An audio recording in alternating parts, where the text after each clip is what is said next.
Welcome to the Family Movie Night podcast, where we want to help your family have better conversations around the content you consume. My name is Nathan, and I am so excited you have joined us for the spookiest episode, the creepiest, most Halloweeniest episode of the Family Movie Night podcast, as we are talking about a genuine horror film.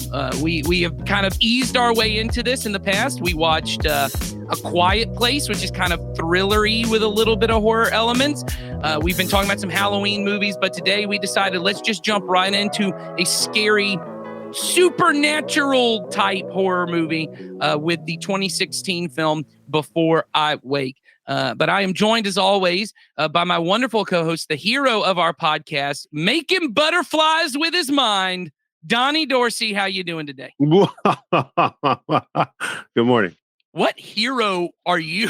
Yeah, I'm like if Dracula was a good guy. Okay, all right. So like that Dracula, what was it called? Dracula Untold. That was like the origin story of Dracula, but he was kind of a hero, you know. Just a nice guy. He's just a nice guy with he's just trying to live his life.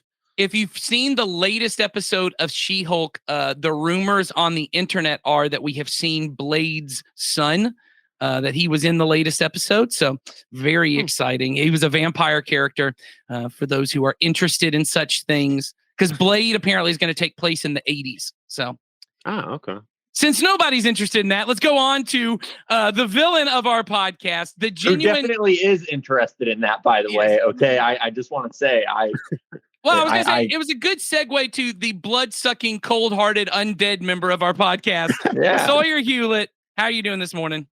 I'm good. I'm really excited to talk about this movie. I will say, I think the villain of this podcast, based on the twist of the end of this movie, should I've be already got Heidi. an answer for this, so you don't get I to think do it should but be go ahead. Heidi.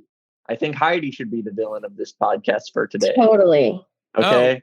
Okay, well, Yeah. we'll get to that in a minute. Why? I don't get It's to a be twist on the Canker Man. Halloween thing. Yes, I don't get to exactly. be the Canker Man is the thing. That's true. Well, And no, so- I was going to go for that. You were just a broken child welfare Right. system. So Yeah.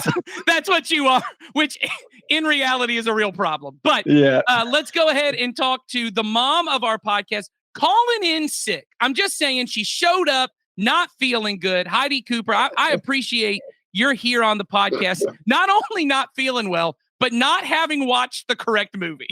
Yeah, it's what moms do. Both Yeah. of those things. Watch the wrong movie, Yes. struggle with technology, and also show up sick. Yes, exactly. But you're doing it. Moms don't get a day off. Right. Moms don't get to call in sick. I love Mom it. But mode. Mom mode activated. that's right.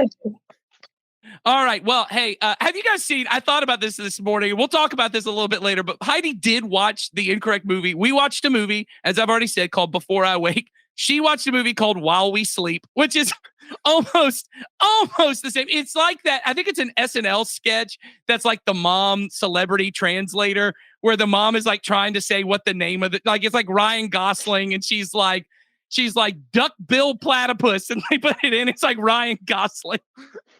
So that's apparently what has happened here today. But before we get to all of our hijinks and shenanigans, Donnie, why don't you tell them what we do on this podcast? Yeah. So on this podcast, we encourage every family at Community Christian Church to have a monthly movie night to help you and your children build memories and start conversations that matter. The goal of our family ministry is to help you raise your children to love Jesus and his way of life above all other things.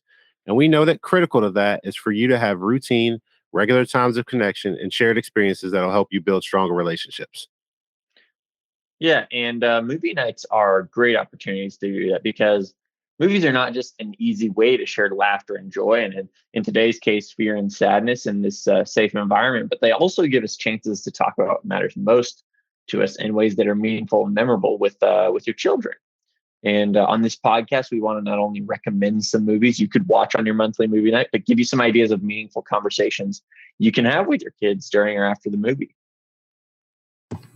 And as always, the point of this podcast is not to add another thing to your list as parents that you feel like you have to do, and then you feel guilty if you don't get it done.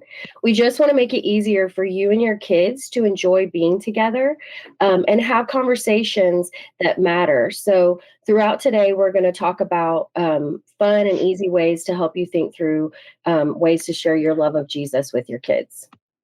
And so today we are talking about a really honestly, and what I love about this movie, it is a very emotional horror film. And in case you have not seen Before I Wake, which I think most people had not, Sawyer, I don't think you had seen it before we assigned it to this podcast. Heidi has still not seen it. And Donnie, had you seen this? I think we were talking before that you had also not seen this before. No, I hadn't seen it yet. I remember hearing about it, but it got lost in the ether of things that I'm supposed to watch.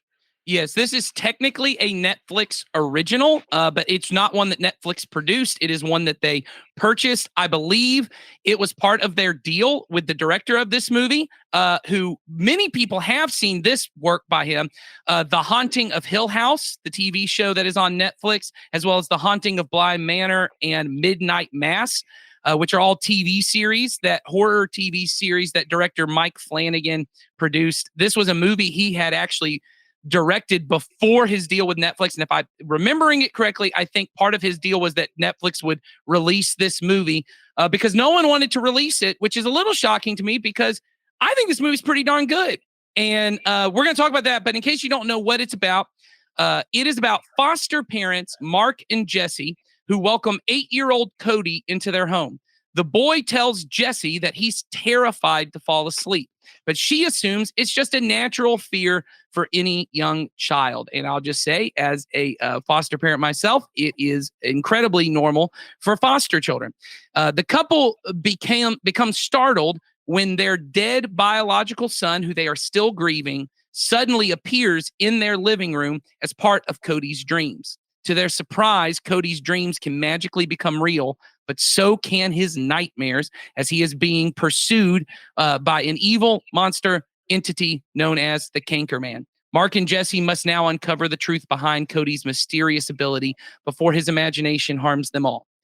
So I'll say a couple things about this movie. I know a lot of families don't like to watch scary movies together, and a lot of the reason why is because, and this is true, a lot of horror movies have content that is just not appropriate, whether it be sexual content, whether it be like gore and violence or a lot of language. I think this is a great horror movie in the sense that there's no sex. There's really not a ton of violence. There's a little bit of kind of scary situations around it. I'd say there's zero gore. There's not, I don't think there's any blood in the movie. It is, but I will say this, I think all of us would say because of the creatures that are in the movie, you probably want to maybe look at some images of the film before you watch it, because I think younger viewers are going to be really scared. And especially if you have kids that kind of themselves have nightmares, it might be a little too much. So I think we're suggesting that this is a PG-13. So probably 13 and up. Is that what we're feeling, guys? Yeah, definitely. Yeah. So, I mean, full disclosure, my 10-year-old, my 8-year-old watched it. So if you think your 10 and 8-year-olds can handle it, I think that's perfectly fine. Like I said, there's nothing really objectionable in the content, but it is it's a little creepy. I don't even think there's that much language in the movie. No, it's very tame. Yeah. So, but, and I'll say this, well, I'll get to why I watched this with my 10 and 8-year-olds before that. But first, Sawyer, why don't you talk about what it is that you enjoyed about Before I Wake? Yeah, I enjoy a lot about this movie. So I really like the director. Everything I've seen of his, I've really liked. There's only one thing left that I think I haven't seen. You know, we were talking about the other day. I'm guessing you're still talking about Ouija Origin of Evil. Ouija Origin of Evil. Have you seen Absentia? It's just his very first movie. Oh, no. It's not available anywhere, is it? Is it on Netflix? I may own it. This may be like a Sawyer and Nathan movie night, like a bro night. Yeah, just sit down. Super down to watch it. Is it good? Yeah, it's not as like polished as his later stuff, but it's really good. It's good. Yeah, Ouija and Absentia are the only ones I haven't seen. I love Mike Flanagan. I've loved everything he's done. Haunting of Bly Manor was definitely like what he was least involved in, and so it's probably my least favorite project of his. But I still really like it. So I really like the way that this movie is directed. And kind of going to the idea of the movie, I read a quote of his, and he said this movie is just as much a horror movie as it is a fairy tale.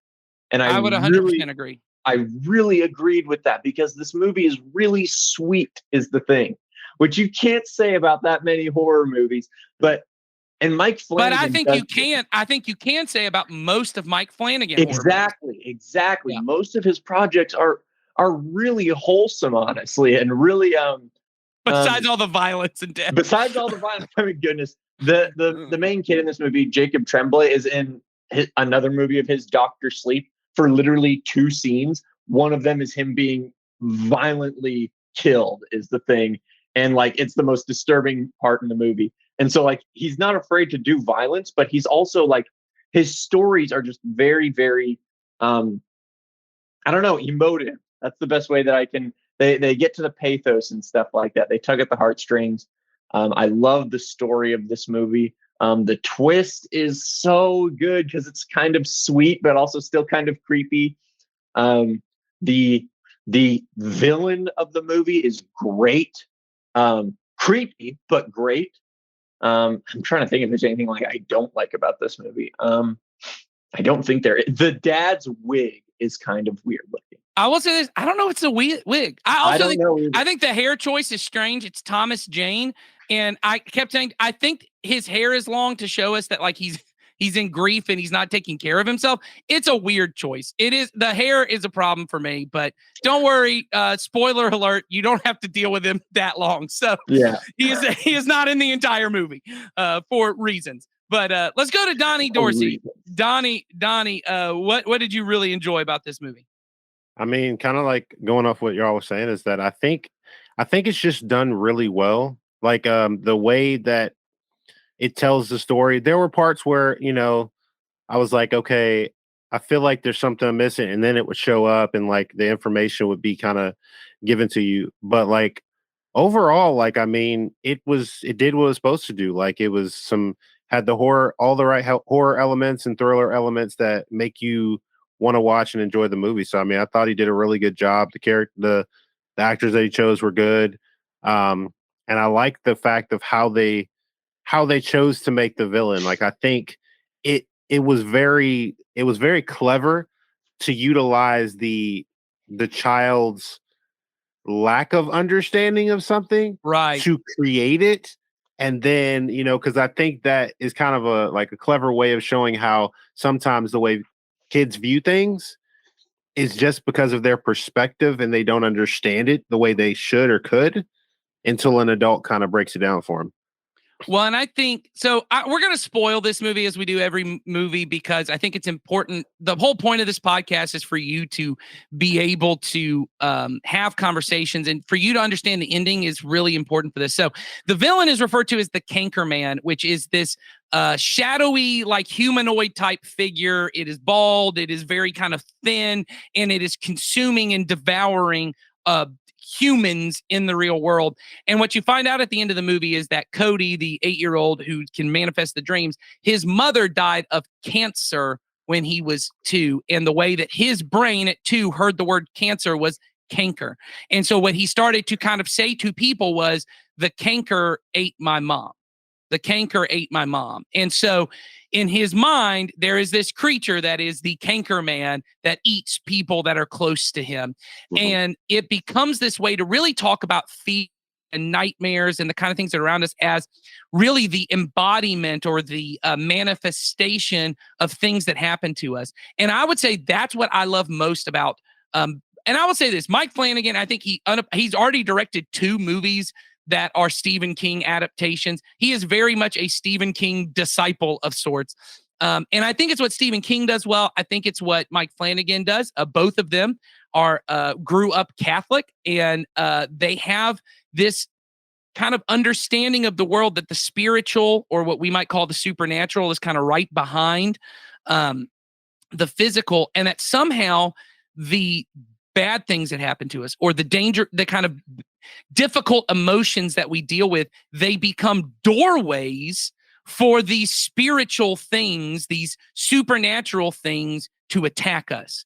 Now, that's the way they kind of do it, because I don't know. So I don't know either of the spiritualized. I do know Mike Flanagan wrote an entire mini-series about leaving religion. So I think he is no longer a believer, and I don't know about Stephen King. But both of them see it in kind of supernatural, very, once again, artistic ways of viewing it. But we as believers, and this really gets to our themes, this comes out of lots of different, in Ephesians, Paul says, don't hold on to your anger and give the devil a foothold.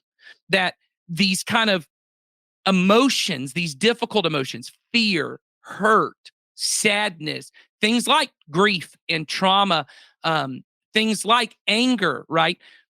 Unresolved amounts of any of this become footholds for Satan to speak lies to us, to get into attacking us and leading us towards temptation. And that's one thing I love about Mike Flanagan movies, is that, and Haunting of Hill House, I think, is the best example of this in all, even more than Midnight Mass, which I love, is you have a family that goes through just some of the most horrific things. And some of them are supernatural, and some of them are just everyday real world traumas that they go through. And their entire lives are haunted by them because they're just trying to escape them. They're trying not to deal with them, and their lives become informed by it. Now, for most of our children, at least at the age, especially when you got teenagers, that they're not dealing with 30 years of unresolved issues. But every day comes with some level of difficulty. And what we thought this movie would be a good theme to talk about, an ability, and this is why I asked my 8 and 10-year-old to watch it. Because both of them are getting to an age where things happen that I don't know about, right? They're out in the world, they're interacting with other kids, and someone says something that hurts their feelings.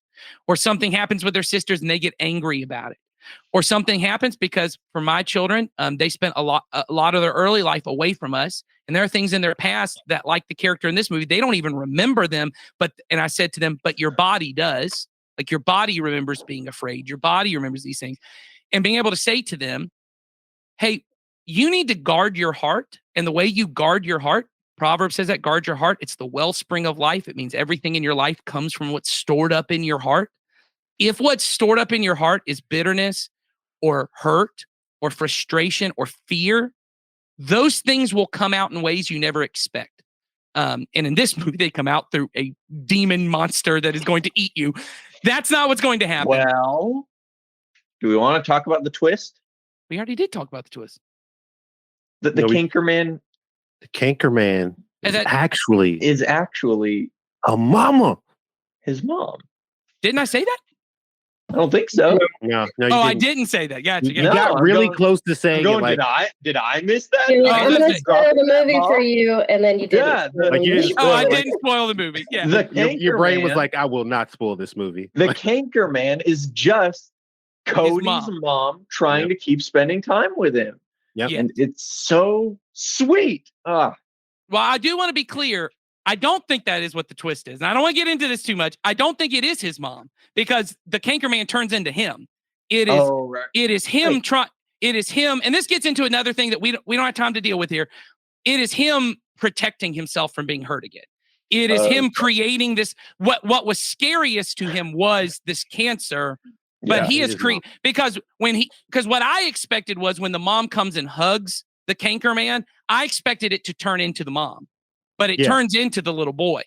It turns into him trying to protect himself. It is his manifestation of what happens when you get. I mean, I don't want to get into all that, because that's not the discussion that we're getting into. But yes, the twist of it is that all of that is informed by his mother's cancer. All of those fears come from this traumatic thing of losing his mother. Well, thanks for spoiling the movie for me, Nathan. You're welcome. Because Heidi can spoil While We Sleep, available on Amazon Prime for the rest of us. A Ukrainian. Let me tell you, when I saw the parental disclosures at the top, I was like, "Wow, Nathan, okay." This is not appropriate for even adults. Heidi's like, I feel scarred after watching While We Sleep. So anyway, we want to talk about all that. The theme of this movie really is this idea of what we don't deal with. And I mean, Cody couldn't deal with it, right? He was 2 years old. He didn't even remember dealing with it, right? But there are things that our kids go through, and I want to ignore my bad feelings. I want to ignore my fear. I want to ignore my hurt. I want to ignore my anger. Those things come out in ways that are damaging and harmful if we don't deal with them. And so I think with your teenagers, I think it's harder to have that conversation like in an intellectual way with your kids, but you can have it with your teenagers. So let's start there. Donnie, how do you think we even kind of approach that? How have you seen that, at least in life, people dealing with unresolved things and it just comes out in damaging and harmful ways? I mean, I think the first thing I think about is definitely like fear of like being alone type things. Like Yeah.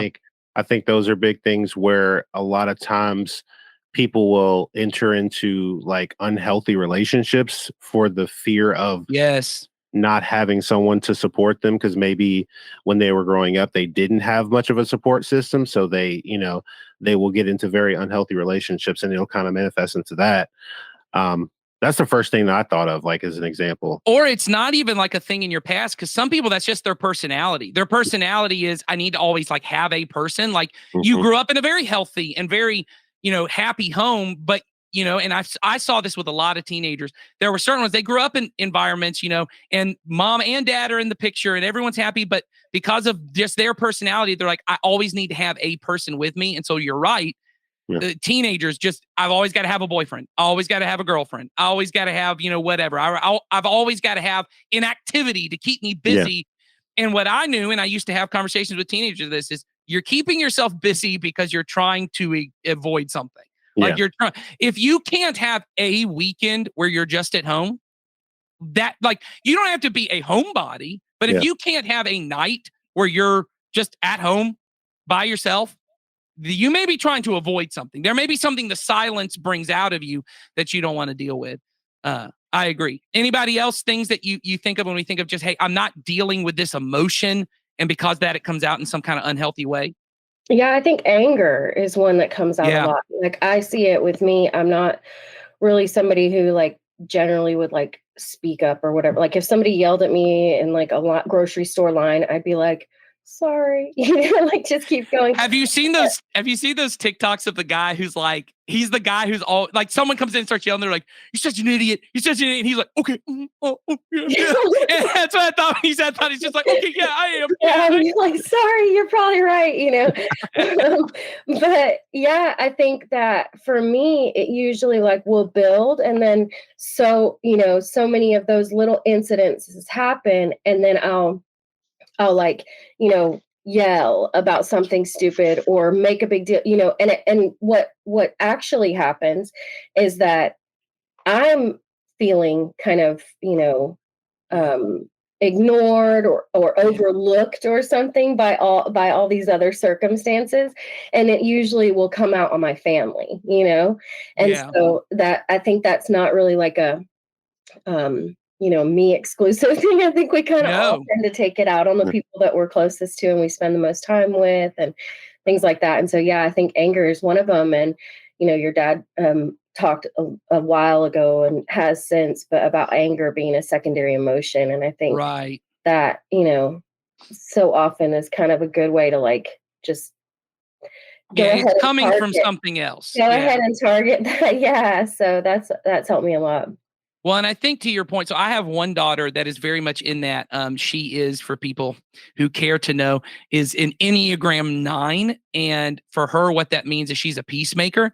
And part of what that means is she always, in any situation, and this seems like a really like, oh, this is a Christ-like thing. She is always willing to put her needs behind other people's needs. Like, oh, well, if you pick the restaurant we go to, you pick the thing we're going to do, because it doesn't matter. But where that actually comes from is a root of believing my needs actually don't matter and no one cares about what I think or what my needs are or what you, and it was when you said like speaking up and like hearing my voice and my opinions. And what that does is that is not the Christ-like attitude. Like the Christ-like attitude is to say, I do have value. People do want to hear me. And there will be times that I choose to say, I'm just not going to speak because it's not helpful, or I'm not going to force my opinion because I am going to actually serve you. But choosing to not speak because I think I have no value, what that actually does, and I see this in her a lot, is little tiny things become bitternesses of, well, no one cares about me. God, y'all only care about everyone else. And it starts to grow and it grows and it grows. And then this happens a lot. 2 weeks later, this explosion, and this is not an exaggeration. 2 weeks later, an explosion happened. And I'll say, why did you yell at me like that? And she'll say, do you remember when you told me I couldn't have this or that? And I was like, no. And she goes, it was that day that blah, blah. And I'll go, that was 2.5 weeks ago. And she goes, I've been mad ever since. And I go, okay, like, you know what I mean? But, and I think it's to your point, Heidi, of like, it's this little frustration because it never got spoken about, because it never got, like, if in that moment, and so that's how I work on it with her, is I say, here's what I want you to do. I said, it is never rude for you to tell me I hurt your feelings. It is never rude for you to say, Daddy, I wish you would have given me that. I said, it doesn't mean I'm going to change. There probably was a reason I said, no, you couldn't have that. But it's always okay. I said, but it is disrespectful 2 weeks later. It's disrespectful to hold on to it for 2 weeks and not tell me, because that's not fair to me that you're mad at me for something that I don't even know you're mad about. And it's also disrespectful for it to come out in a yelling, screaming, I hate you, whatever, because of something I did 2.5 weeks ago. And so I think that's a great example, because I think all of us personally, we have different, it may not be frustration. It might be fear. It might be hurt, but we hold on to it and then it becomes a monster. It becomes something within us we don't want to have to deal with. Donnie, it looks like you want to say something. No, I was just going to say, like, I mean, I think it, like, stuff like that is that, like, when we get so upset and so angered by it, a lot of times what I've seen is that it's usually like, I expected something from you that I didn't tell you about. And then when you didn't meet that expectation, now I'm mad at you. But it's like that thing of, but you're setting me up for failure. Like, cause I'll tell my kids, I'm like, if there's something going on, let me know, because if I don't agree to the expectation, I can't be held responsible for the expectation that you had in your head that you never spoke to me. Yes. I think that's really good. Yeah. All expectations have to be kind of stated and really agreed to. Like, not necessarily with your children. You can have expectations that they don't agree. You have to brush your teeth. I do not agree to that. Like, they don't have to agree. But as two adults, yes, two adults, right, expectations have to be clearly stated. They have to be realistic, and they have to be agreed to. I can't hold you to an expectation. If I say, we're going to have lunch every Thursday. We're going to have lunch every Thursday. And you say, well, I can't do that. I then can't be mad at you that I showed up to lunch and you didn't show up. Yeah. You told me you weren't coming. So it's not my fault. But if you agree to it, it is okay for me to come back and say, hey, you said you were coming and then you didn't show up and you didn't tell me. Like, that's an approach. Nathan, how long you been waiting on Donnie at that restaurant? I'm actually, this is the background. This is my home. I am at Chick-fil-A, Donnie. I'm so sorry. So Sawyer, I know before, and I think either on the podcast or maybe just in person, you and I have talked about often for you, when difficult emotions arise, you kind of want to busy yourself and not necessarily have to deal with it. But then later it either becomes something bigger that you don't want to deal with. Yeah, exactly. I was going to say, like, the biggest thing for me is just like whenever I have like a crappy situation, I'm more likely to either just like push it off as not a big deal because that's kind of daunting and I'd rather just play video games or have fun riding my longboard or whatever. Right. Or I'm like, you just like stimulus. I try to overdose on whatever stimulus I can find is the thing. And like that can result in like addictions and stuff like that. That can result in like on the bad end, it results in addictions. At the very least, you're ignoring a problem as it grows is the thing. Yeah, it becomes an inability to deal with anything. Exactly. Yeah. Exactly. And so this movie, I feel like it's almost like a what's it called? Like a funhouse mirror where you're going to see, like, it's going to just emphasize the things about you is the thing. Yeah, go ahead. So, and I think that Cody as a kid being the main character frames that really well, because I think it kind of emphasizes, we're all kind of Cody is the thing. We're all kind of oblivious to these kinds of things. Well, if we don't deal with them, right? Yeah. If we don't deal with them, and I think that's the big part. I do think most of us do, unfortunately, go through life and we do avoid them. We do ignore them, and they come out in different ways.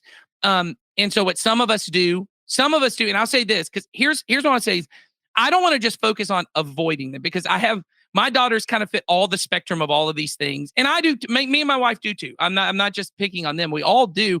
Our family is a wide variety. I am an avoider.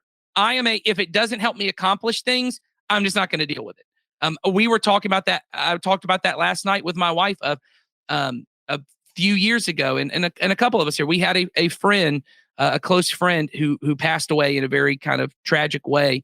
And because of my position, I had to help a lot of people with that.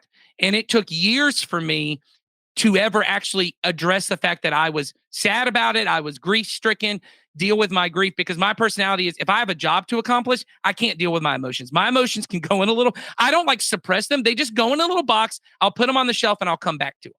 I'm just going to come back and I'll deal with them later. But the problem is I'm walking around with an open wound and no one knows it, right? But then we have other people in my family who, they're not avoiders, they are indulgers. So when I feel bad or I feel scared or I feel lonely, I want to sink to the bottom of that emotion. I'm not avoiding it. I just want to sit in the sadness. I just want to sit in the anger. I just want to sit in this. Well, that's not dealing with it either. And there's a feeling like, oh, well, they're dealing with it. They're not dealing with it. Dealing with it is not, let me just feel everything. Dealing is, let me address this. Let me bring this to God. Let me bring this maybe to other believers. Because that's one thing I want to talk about too on that. And I'll come back to that. But addressing it is, let me actually talk about it. Let me actually figure out, what is this feeling? What is this situation telling me about myself? And this is one thing I'll say for your teenagers that's really important. You may not be the person who can have all of these conversations with your kid, which is why it's so important your kid is in our student ministry. It is so important they have other adults who are believers, because you don't want to just turn them loose to any adult who could influence them, because they may not influence them towards Christ. But other believers who are adults who can sit with them when they say, yeah, I'm feeling lonely and I'm thinking of making a bad decision. Or, yeah, I got really hurt and I'm thinking of lashing out. Or, yeah, I've been kind of, the term is narcotizing, which is like narcotic. But it may just be, I'm on TikTok for 6 hours a day because I don't want to have to deal with my thoughts. I'm binge watching something, or for some of your teenagers, the older they get, I'm binge drinking. I'm doing something I shouldn't do. And you need them to have an adult, because sometimes talking to mom and dad, and let's be honest, what may have hurt them, what may make them angry, may be mom or dad. And it's not necessarily because you're a bad parent. All of us, I was having a conversation with a parent the other day. All of our kids are going to have something to complain about us no matter how good or loving of a parent. All of us are doing damage to our kids. The goal is, I want to have other adults who are around who can help them interpret that and go, hey, I know your mom, I know your dad, and I know what they said, but here's how you should talk to your mom or dad about that. So that's one thing I want to bring up about this. But here's one practice I think that's helpful, whether you have little kids, if you're listening and you're not going to watch this because you got little kids, or you got older kids. I think one thing that would be a good practice to teach, because when you've got older kids, you can kind of talk with them about their emotion and like what's going on in their psychology. They have language and the conceptual thinking to deal with. Oh, I have these emotions and they're not really like part of my body. They're something else. Little kids don't have that. Little kids can talk about emotions, but in very brief ways, right? And they can say, that hurt my feelings, and that's it. What may be best for your little kid, and this is not original to me, this is something I try to do. It's original to, I think, Andy Stanley, is he was teaching once on guarding your heart. And he said he would go to his kids every night, put his hands on their heart and say, what's in your heart tonight? Did something happen today that made you hurt?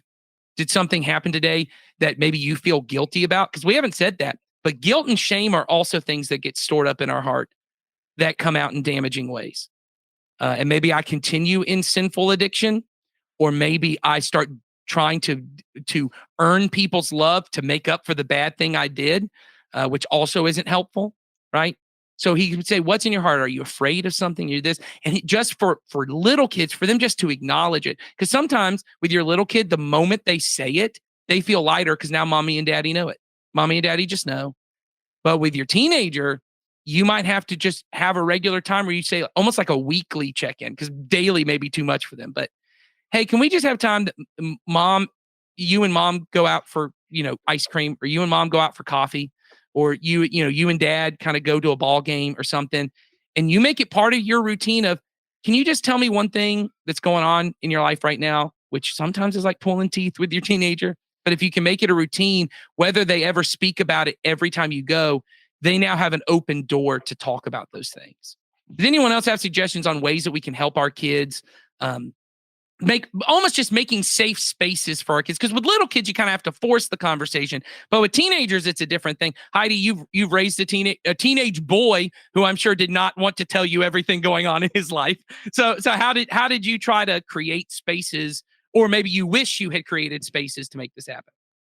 Yeah, so I think for me, from pretty early on, just because of the dynamic of me being a only parent in his life, I involved counseling, and other, we also have our kids do therapy. I think that's huge. Yeah. And I think it's important that you find somebody that you feel like lines up with what the direction that you want your kids' thoughts and plans to go towards.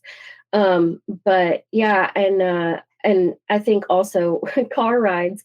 I know it sounds funny, but when I would have time, either running, because there's a stage in their life where you become their Uber driver, and it's right. like, you have to, have them at school at this time for their school practice, and then pick them up at this time. And so they're so busy, and they're, going a million directions, but that time in the car can be really precious. Now, at the time when my son was growing up, like, earbuds were just becoming a thing. Really, right. They hadn't been, so that might change things for parents now. But yeah, I think that, and we used to do, just because of the way that we, and what we enjoy, we used to go and do hikes, or just like go spend time in nature outside of what we would normally do. So yeah, that always helped, because I'm not sure I understand. Be really you can technology attacking Tiny all the time. You can be really you have this time where you just you can be open, you can chitty chat, and then that leads to one thing or another. And I think that always was the easiest way that I could find for him to kind of unpack some things with me. Well, and I think what you said there that's huge, Heidi, is time is really sacred, and we miss that a lot. And sometimes that's all we have as our kids get older, as we move from control. Once again, with little kids, I would kind of make it an issue. Hey, we're going to talk. Like I want, because they're young enough, they're going to listen. But when you get to the influence stage of really, 11, 12 and up, all you really have control over is the spaces you create.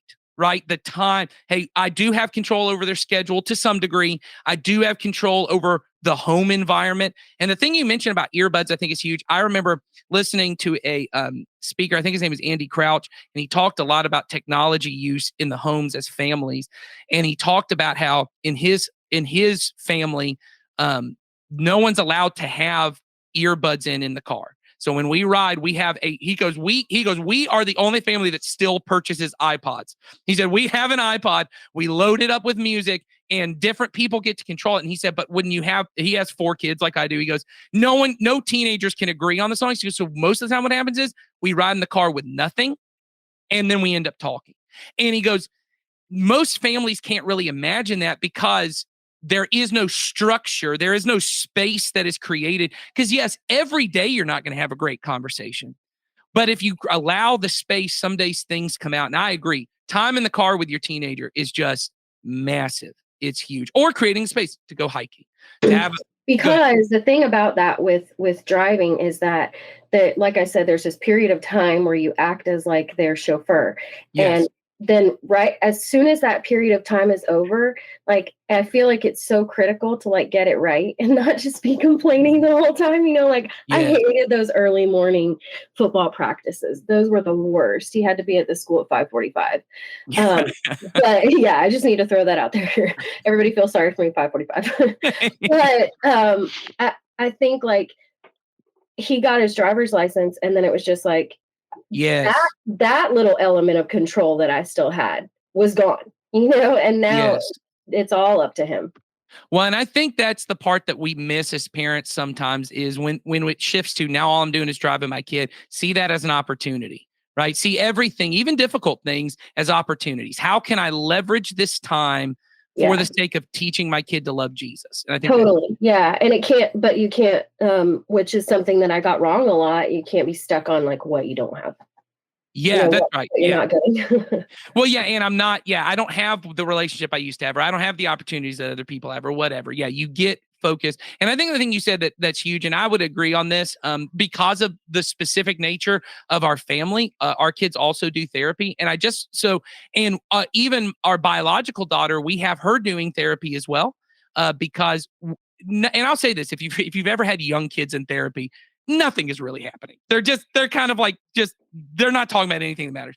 But what's important for us is to have a daily rhythm so that at some point in their life, if they do need therapy, they do need to go see a counselor. We want them to know there is no stigma around this. There is no bad, like it's not like, oh, something really bad has happened because I need to go see a therapist. It's just a part of life. And so I'm not saying every family has to have their kid in there. I don't want you to hear, because it is expensive. I'm not saying by any means you have to figure that. What I would say though is you should not feel a stigma if you feel like, hey, that is something I need to do. That because of something in particular that my kid is going through, or I feel like they need to talk about and they're not talking to me about, that is, I think, an appropriate thing. And if you reach out to the church, Jason, who's on our staff, he does counseling, but we could also point you to Christian counselors that, like Heidi said, would kind of help be a safe place for them to talk, but also would point them towards Jesus. So I just want to throw that out there on top of what Heidi said. I do think it is a beneficial thing if it is possible. Anyway, so I think all of that is good stuff. I don't know if anyone else has anything to add on this. Donnie, looks like you do. Well, I was going to say that having worked with like youth, like the middle school and high school age, I think a very critical part is really having, the term of like building a village.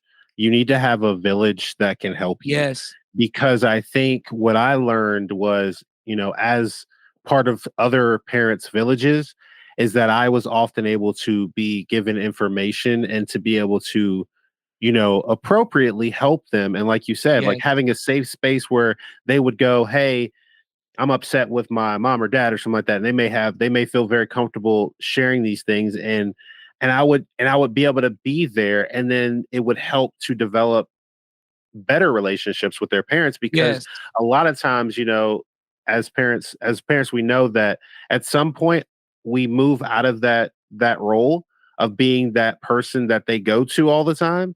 And if we can have a good village around us, it makes it so much better, because it's like, you know what?